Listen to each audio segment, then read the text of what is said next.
Hello and welcome to the Tips with Toni podcast. I'm Toni Marinucci, your registered dietitian, helping you get healthy one bite at a time.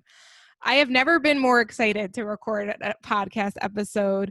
Not only is this episode 200, which is a huge milestone, but you guys are going to hear from my team who have literally helped me grow my business and just live a more free life that like I have all these little things that I used to do on my own. I'm able to put in other people's hands and trust them, and they do an excellent job. So I'm really, really excited for you to get to know my team a little bit more, hear kind of where they're at in their journeys. And then we're going to transition the conversation to talk about we decided, most of them are either in college or just finished college, really just talk about like budget friendly ways to commit to healthier living if you're currently in college, and how that probably it's been even as if it wasn't challenging before. Now with COVID, the restrictions, limitations, just the way things have changed, there's an added layer of challenge to that. And so I think these girls are going to give you a really, really great insight of how to overcome that, whether you personally are in college or maybe you have a child who's in college, or a friend or a colleague or a cousin or a brother or sister. Okay, so anyways, without further ado, what we're going to do is I'm going to have everyone kind of go around and introduce themselves and share a little bit about themselves. And so you can get to know them, and then we'll transition into the topic for today. So I'm just going down by my list here. Danielle.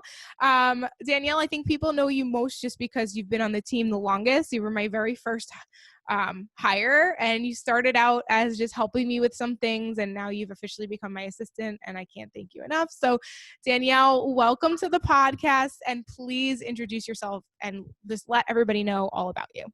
Thank you. So I'm so happy to be here. And so I'm Danielle Kaufman, and I'm a senior dietetics major at SUNY Oneonta. And this December, I'm actually going to be graduating with my bachelor's degree in nutrition and dietetics. And I've been working for Toni as her assistant for like 2 years now. And I learned so much from her, and I eventually want to have my own business. So this is just perfect, opportunity for me. And yeah, that's really it. Yeah, awesome. So what made you decide to become a dietitian? So I had struggled with binge eating disorder growing up. And obviously diet culture in today's society is insane. I've just been influenced by diet culture. So as a result, binge eating formed, and now I want to become a dietitian just to help those who struggle with the same struggles that I had growing up. So yeah, I just kind of want to give back and just spread my knowledge, because I've learned a whole lot of things from school, but also my personal experience. Yeah. Thank you so much for sharing that. I really appreciate you being open and honest. And I think it's definitely going to gives you insight, and it's going to give you empathy, which I think you really need in order to connect with people and to really help them and understand. And I'm excited for you. Thank you. You're welcome. All right. Alyssa, please introduce yourself to the listeners, sharing kind of where you're at in your journey, and go from there. Hi, I'm Alyssa. I am currently working in a hospital as a dietetic assistant. I graduated with my bachelor's in nutrition in May, so in the middle of this, and now I'm working. I took a break because I wasn't sure where I wanted to go with my internship and all of the COVID and everything happening. Mm-hmm. But I think it's one of the best decisions that I've made, because now I'm seeing the clinical side, I'm getting that experience, and this is how I met Toni. Yeah, I'm grateful. So, no, but it's so good. And I can't express enough for anybody who's listening, if you're thinking about going to school to become a dietitian, or if you're currently in school being as one, experience is everything. Like if you do decide you want to apply for the dietetic internship, and then, go through the whole. So, I mean, if you're new to the podcast, you might not know, but to become a dietitian is a minimum 5 years. So you do 4-year undergrad, and then you have to do a 5th year where you need to apply to an internship, complete that, sit for an exam, and it's not easy to become an RD. I'll say that. But all that to say, it's really challenging to actually get a match to once you decide after that fourth year to when you're going into your fifth year. It's not like you just get accepted and you go into the fifth year. Like, you have to apply. And the best thing that's going to set someone apart from being accepted to a dietetic internship is experience. So experience through working with me is awesome, but then also experience in mostly the clinical setting, because a lot of the dietetic internship is really clinically focused. I hope they kind of change that. I hope it's like, I like clinical, but I hope it becomes more like 50-50, you know? I'm not sure. Anyways, sorry, I'm distracted because I told you guys, though, before we started recording, I told them that I rearranged my room and they might see my cats in the background, and they did. And now they're hissing at each other. So I apologize if you can hear that. I really hope you can. But sorry, I digress. Okay. Anyway. All right. So Anastasia, you are up. Please introduce yourself to the listeners and just share a little bit more about you, who actually is not going to school to become a dietitian. And I think it's super cool anyways, because you're just so passionate about, we have very similar kind of views about things, and it's pretty awesome. So yeah. So I'm Anastasia. I'm a junior at Penn State. I'm studying biobehavioral health. So I'm doing healthcare. I take nutrition classes, but I take like biology, chemistry. I've taken kinesiology, just like everything about health like is encompassed by that.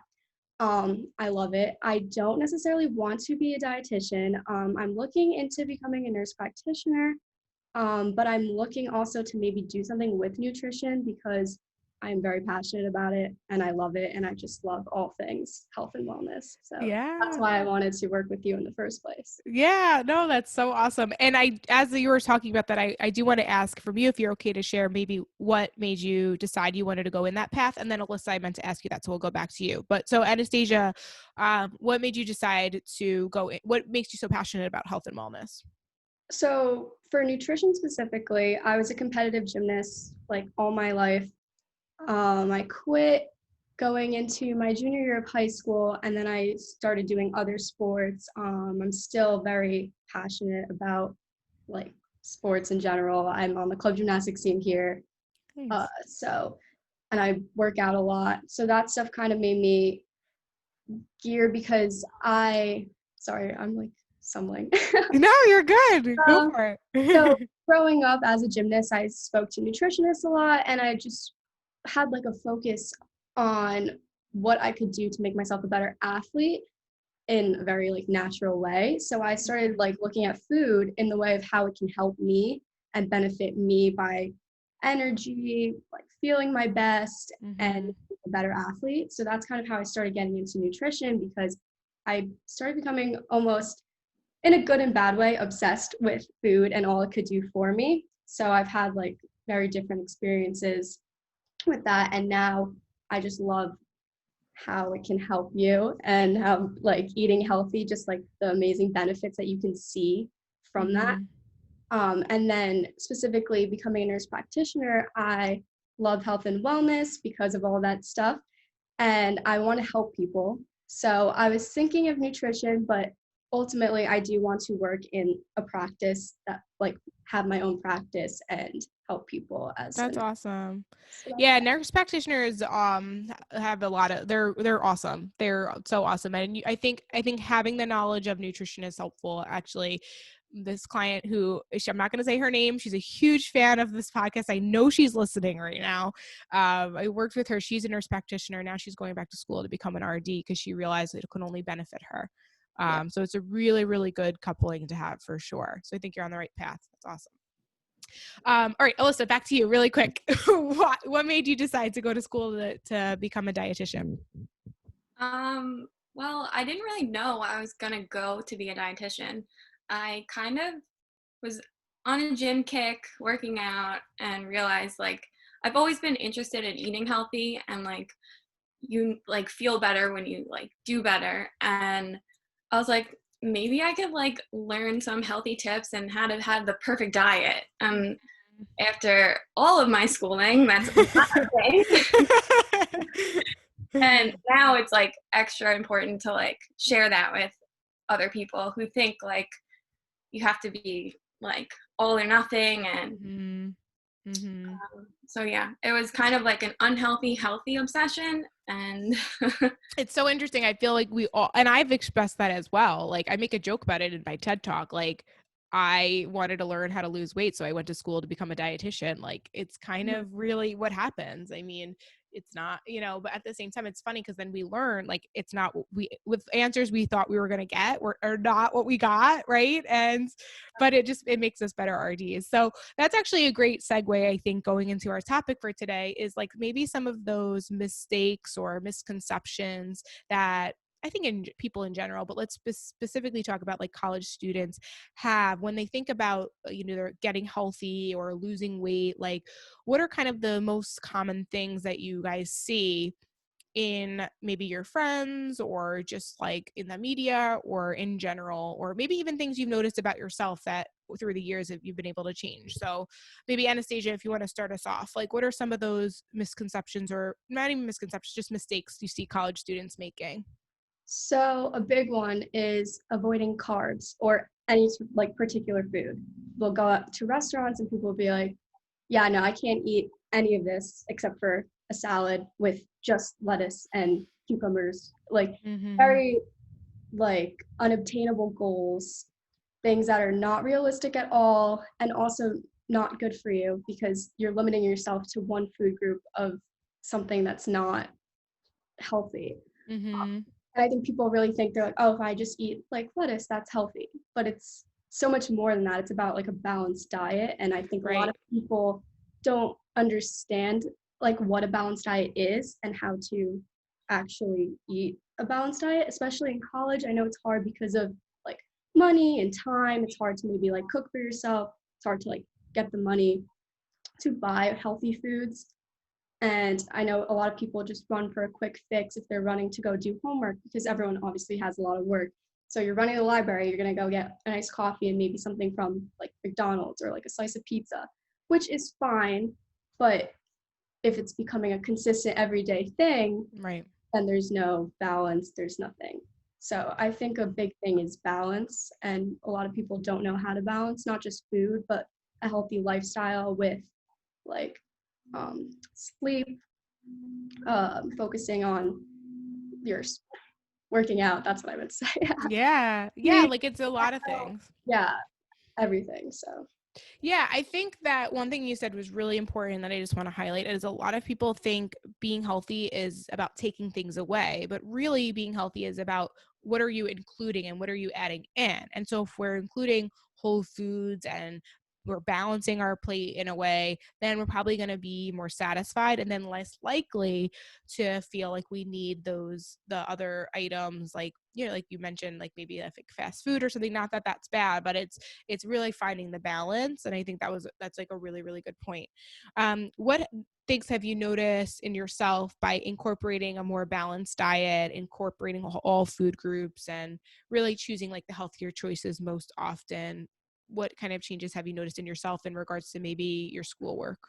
So energy is a big one. I think a lot of people really underestimate that because when I used to follow a very restrictive diet for like less calories to lose weight or whatever it was, I would be so low in energy and it affected my schoolwork. It affected my like everything, even just working out. Like I wanted to work out and I wanted to lose weight. So I would be in like a caloric deficit.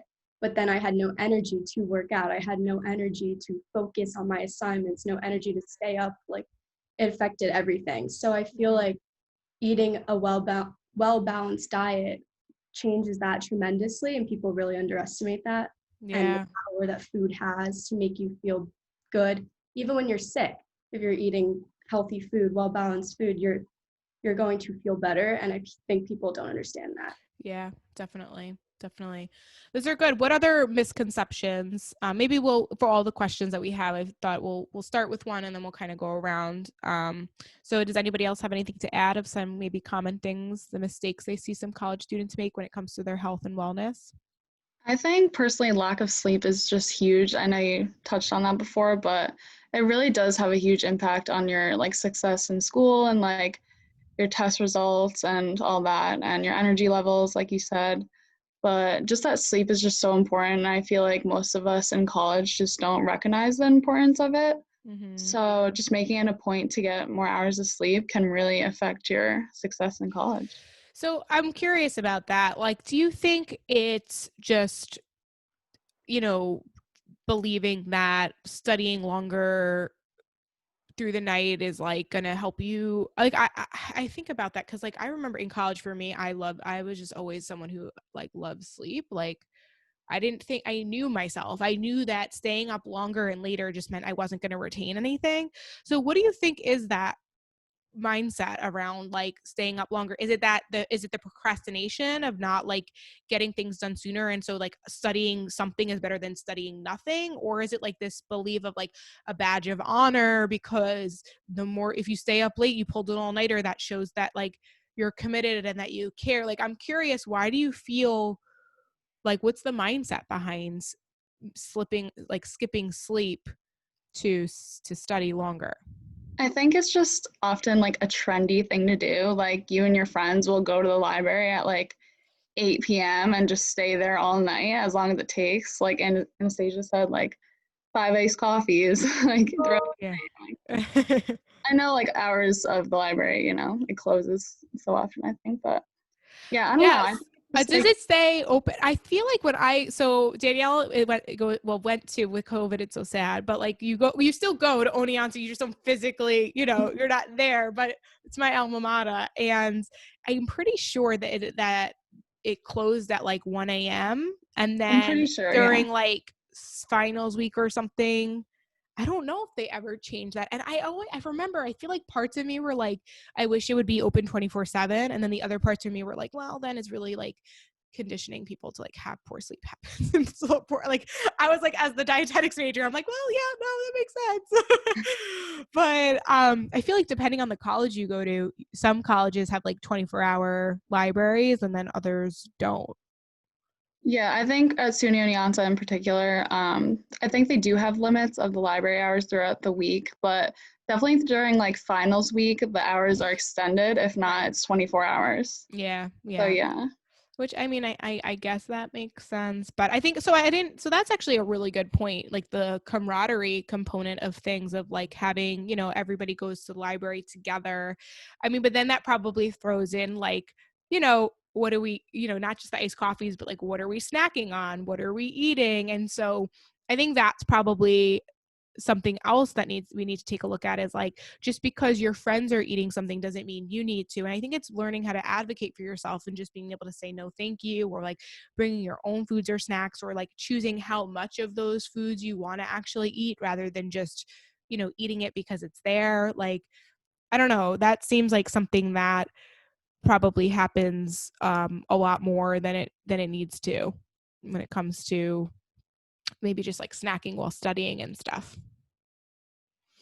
Are there like healthier snacks? Oh, I know, Alyssa, before we were recording, I know I'm kind of like jumping, but I rather just like, let's just like let the conversation flow rather than like go very orderly. But like, maybe what are some, quick, convenient, affordable, healthy, maybe meals or snacks that someone can bring to the library, or if they're not going to the library, maybe they're working from home, or, doing college at home, but that, is like easy, convenient, lasts long, maybe doesn't require a ton of refrigeration, something like that. Um, Definitely, I always used to go with oats because you could pack them dry and find a cup of hot water on campus or wherever you go. Mm-hmm. Um, Nuts are always a good snack. Always did like fruit because that could stay wherever. Mm-hmm. Pack a side of peanut butter. Yogurt, probably. One of my professors always told me you can bring a yogurt because I always felt like it needs to be in the fridge all the time. But she said you could have it out for like at least 3 hours and it would still be safe to eat. And I was like, well, by the time I get to class, it'll still be good. Or you could probably find a fridge in some kind of hallway to keep it in. Yeah. Um, or you could find a snack on campus. It doesn't have to be the perfect health snack with a label on it or something, but Mm-hmm. it's not going to ruin your day, and you're just getting energy from it. Right. Yeah, I think the idea is, So part of snacking with studying is it can help you focus, right? It keeps you alert, it keeps you awake, it gives you energy. It's like you mentioned, oats, it's a great, and fruit, like the carbohydrates that are good that give us that brain power. So I think that's always beneficial for sure. I think, knowing though too, that sometimes I know I personally used to do this all the time. Like snacks and coffees were just like ways for me to procrastinate. Like I was been sitting at a computer forever. Like I just want a little mental break. So I would go to the cafe, or I would go into, if I was studying at my parents' house or something, I'd go into the cabinet or whatever. So I know that a lot of people are probably feeling the same kind of thing right now, in whether they're it's going to school on campus, where they're physically able to be in that like college setting, or at home, they're still most of the time watching their screens all day and sitting all day. So what are some tips, maybe Danielle, you could kind of give us for the person who maybe isn't getting in as much physical activity as they either need or want or would like to, because they're, sitting all day long? Yeah, definitely. So I know personally I'm sitting all day long. So I try to make it a point every day to just go out, even if it's for like 10 minutes, just taking a walk, getting some vitamin D from the sun. And it'll just put you in a better mindset and just like clear your mind. And you'll be getting the steps in and you'll just feel better. I know when I'm sitting all day, like I'm just not as productive if I don't take that break. I need like a mental clarity. So yeah, just like scheduling your walk just as you would like an assignment in your planner, I think will really help you with your studies. Yeah. That's a really good point, to like actually schedule it. Cause I think so many people hear, yeah, I know I need to move my body, I need to go for a walk. But I think, like you said, putting it in your planner as if it's like a study break or some part of your day, I think is super helpful. Right. What other things can people do other than going outside for a walk for their physical activity? So I'm not sure about different schools with the COVID stuff, but I know personally when I was up at school, I made it a point to go to the gym with my roommate. And so we would just do it together. And the days that I was just feeling lazy, she would literally just come into my room and say, no, like we're going. So she like held me accountable. And I think that's super important. And it's just a fun thing to do with your roommate, doing it together. Yeah. So that's another form of accountability, right? So the first form of accountability is scheduling it in your calendar, creating that space. It's more likely to get done that way. And then the other part is having like a friend. And now it could be, you could take, I know like some of my clients are doing like, they'll all have like the Peloton app, and like they'll take a live class together, even though they're not, physically together, like they're all in their own apartments. But it's I think what we're missing right now is connection. And normally we'd be able to go to the gym with people, right? But now it's a little different. But so it's just being like innovative, I guess, or like Definitely. creative in finding ways to still feel like you have somebody to work out with. And part of it is obviously the accountability for your health, but also like socially and just being happy. And that is health. That's for your health too. I feel like that's like a form of stress management, right? Yeah, and adding to that, actually, I had there like during COVID, the like certain gyms would have live classes, and I would do that often, and it's just really a different experience than just like watching a video on YouTube.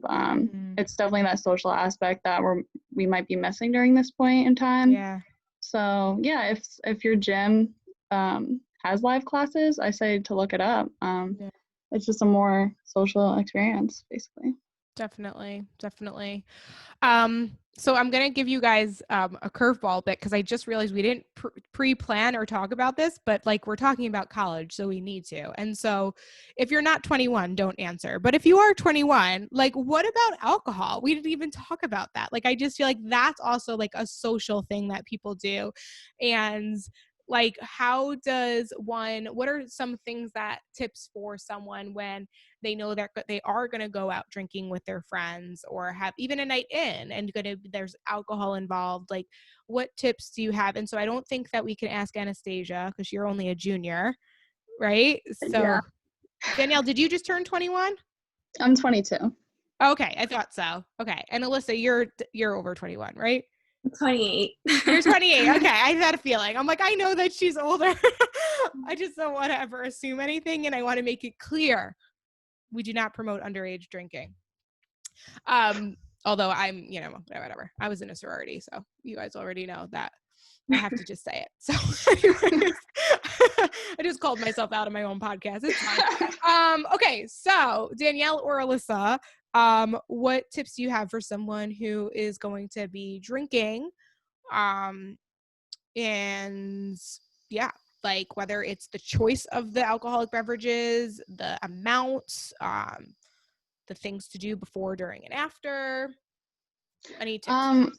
I would say definitely eat before you drink. That's a common mistake most people don't do, and it just results in a nasty hangover the next day and them throwing up at the end of the night. So I highly suggest a balanced meal before you go out or like go in case of COVID. But yeah, definitely eating a balanced diet beforehand, and also drinking a lot of water.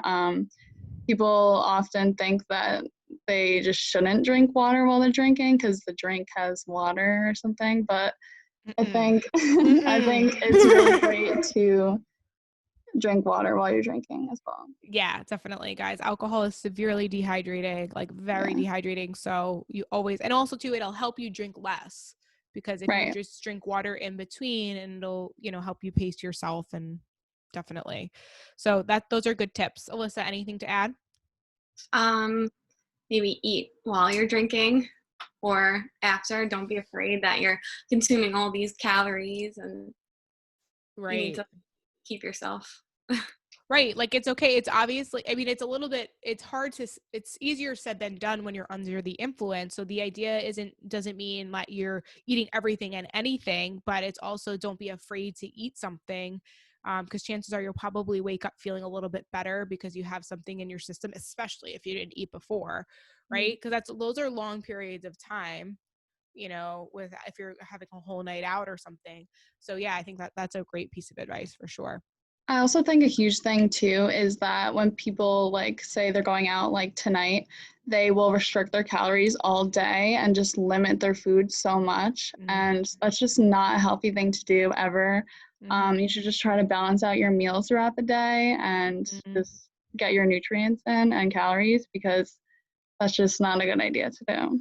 No, yeah, absolutely. Absolutely. And because alcohol, I mean, especially now, during COVID, we want to keep our immune system high, and alcohol disrupts that whole pattern of the way that your body digests nutrients from food. So we want to make sure, because you have to remember, guys, alcohol, although it's legal, it is considered a drug. Your body identifies it as a drug. So it goes through a very similar detoxification process as any other drug. So although, it can be healthy in moderate amounts and it's socially acceptable, we still want to be mindful that binge drinking really is harmful to the body. And when you're younger, your body can almost tolerate it. The liver is an amazing thing. It can regenerate itself and it can heal itself, but it can't. If you continue to damage it over time, there's going to be issues. But all that to say, in the short term of things, it weakens the immune system.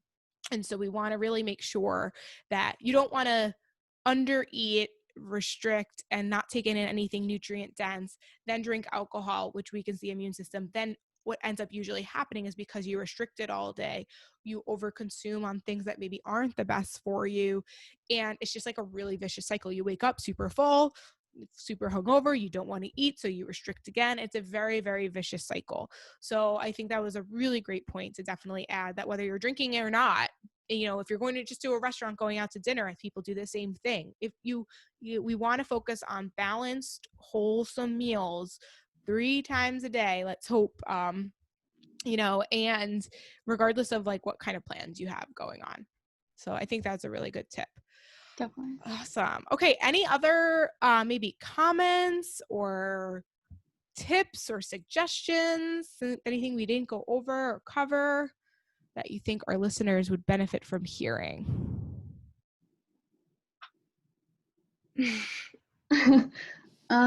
Maybe speaking about alcohol, we could like talk about some low calorie options. So if you were going to be drinking, like maybe some healthier choices or better for you choices. Okay. So I think that like instead of like obviously White Claws are so trendy and popular, but also the other seltzers. And honestly, like those are a great option for you if you are trying to watch your calories while you go out to drink, because I think like one of them only has like 100 calories. Mm-hmm. So I think that's a great option. And obviously, just straight like liquor would be the most like least calories in them, compared to like mixed drinks, which often have like a lot of sugar, which is carbs, and carbs are like calories. So I think just maybe ordering like a splash of juice in the mixed drink instead of, half of it being cranberry juice. You know what I'm saying? Mm-hmm. Mm-hmm. Yeah. So I think simple is best. Yeah. So like a hard seltzer, or making it for yourself at home.